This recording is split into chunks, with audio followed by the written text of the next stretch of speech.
Hey there, and welcome back to 7-Minute Books. I'm Sam, and today we're talking about Laurie Hollman's Unlocking Parental Intelligence. Sophie, I have to ask, you've got 2 kids, so tell me, does this book feel like it was written for you? Oh, absolutely. And I think it's for any parent who's ever felt like they're just reacting instead of actually connecting. Hellman's whole point is that children's behavior is always communicating something, and our job is to be a detective, not a judge. Right? And that's such a shift from the usual parenting advice, which is all about strategies and techniques. She's saying, stop trying to fix the behavior and start trying to understand the person. Exactly. And the framework she gives is really simple but powerful. 3 steps: observation, reflection, and connection. It's not about being a perfect parent, it's about being a curious one. So observation means watching your child with fresh eyes, like you're seeing them for the first time, which is harder than it sounds because we all have these labels we put on our kids, right? Totally. You know, she's the sensitive one, or he's the troublemaker. And once you have that filter, you stop noticing the nuances. Hollman says you have to become a student of your own child. That's beautiful. Then reflection is where you ask the deeper questions. What was my child feeling? What happened right before this behavior? What need isn't being met? And you also look inward at your own reactions. Which is huge, because she talks about how parents carry their own childhood histories into their parenting. Your own emotional baggage gets triggered, and suddenly you're not responding to your kid, you're responding to your past. Oh, that hit me hard. There's this idea that when you have an intense emotional reaction to something your child does, it's often a signal that an old wound has been touched. The child's behavior isn't the real problem. It's your unprocessed feelings. Right. And then the 3rd step is connection, which is the goal.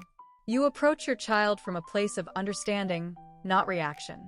You say things like, I can see you're really upset, and I want to understand what's going on. And that doesn't mean giving in to every demand.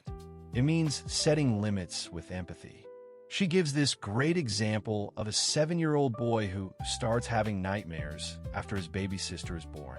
His parents were frustrated, but instead of punishing him, they observed and realized he was feeling displaced.